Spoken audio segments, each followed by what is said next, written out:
Howdy y'all, Fuzzy Biker here in the shop area, Baxter Cycle in the mighty metropolis of Marnie, Iowa. There's the Hot Rod Super Meteor 650. I've got close to 300 miles on her now. It's time to do a little service work. I want to do a couple hundred miles this afternoon or more.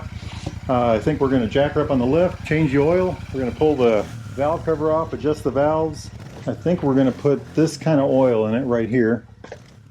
Motul 5100 1550. It's got a canister oil filter. Anyway, let's get started on that. Wahoo!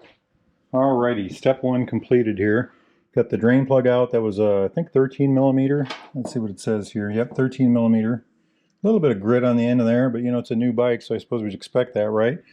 Drain plug is right here in the front, down there. Oil filter's right here. I got that loose. I'm letting that kind of run out a little bit. And I think I'll let that sit like that for until I get the valves adjusted. The oil looks like it's got a little color to it. Okay, on to step whatever's next. So in order to get to the valves, we have to remove the tank. In order to get the tank off, we got to get this seat off. In order to get this seat off, we got to take this off. So there's two Allen bolts in here. I've got them loose already. I'll get those done. I think there's a couple of 10 millimeter bolts that'll hold this on. We'll get that off, pop this off. Then we've got to take this off and do whatever's under here to get the tank off. And once we get that off, then we can see what we have to do to get access to the valve cover.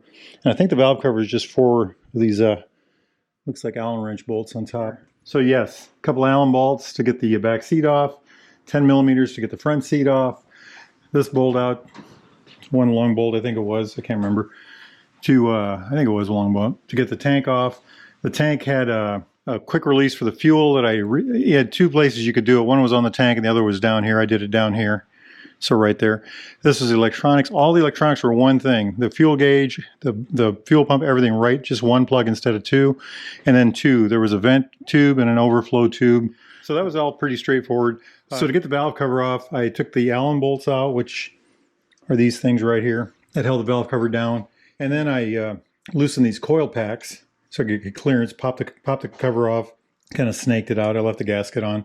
Adjusting the valves was actually pretty straightforward. They're all, I mean, look at that, they're all right there. Open, lots of room. I've never had so much room on a bike. Went pretty well, pretty easy. I don't know what else to tell you. We got the oil dropped. Everything was just a little tight, I would say. Not much, just a little bit. So we've got them all within spec right now. And I think I'm going to start putting the whole thing back together. And then once I get that done, we'll redo the oil. Oh, we pulled the plugs out. I pulled the plugs out to make the motor easy to turn over. And they both look just about like that. So that one's that side. That's the right side of the bike or the far side of the bike. And here is the other one. Not too bad, huh? I like it. Okay, on to the next step. Talk to you shortly. Wow. All right, got the valve cover back on. Got the coil packs all screwed back together. I don't know what these are. They say Bosch on them. Had to get those all put back.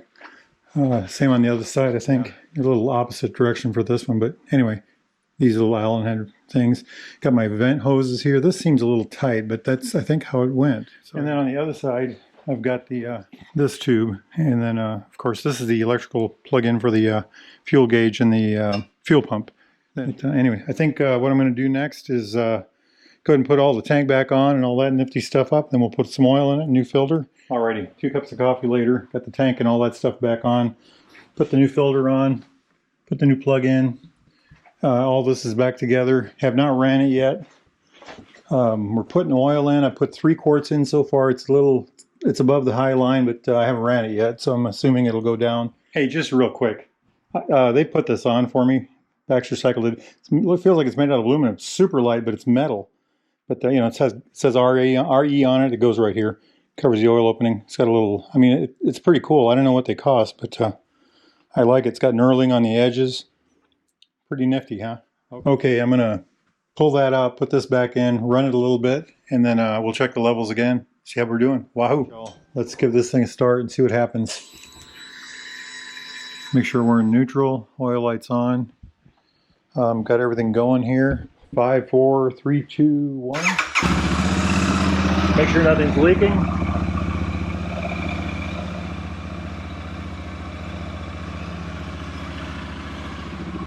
Sounds good.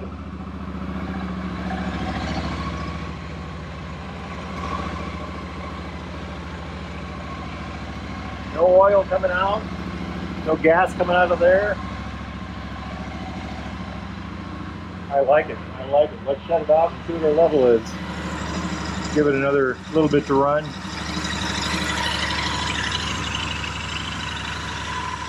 So I spent the whole day doing this because I've been doing other things too. There were other things going on, but it's been a lot of fun. So we, what did we do? We changed the oil, adjusted the valves, cleaned things up, looked things over, checked the chain. I got to check the tires yet. I'll check the tire pressure before we get it off the stand. Looks like we're just halfway, and that's about what we want. I like it. I think we did a good job. Once again, if you're interested in anything like this, new or used Royal Enfield, Triumph, classic British bike of any type, get yourself over here to Baxter Cycle in the mighty metropolis of Marnie, Iowa. Those guys can help you out.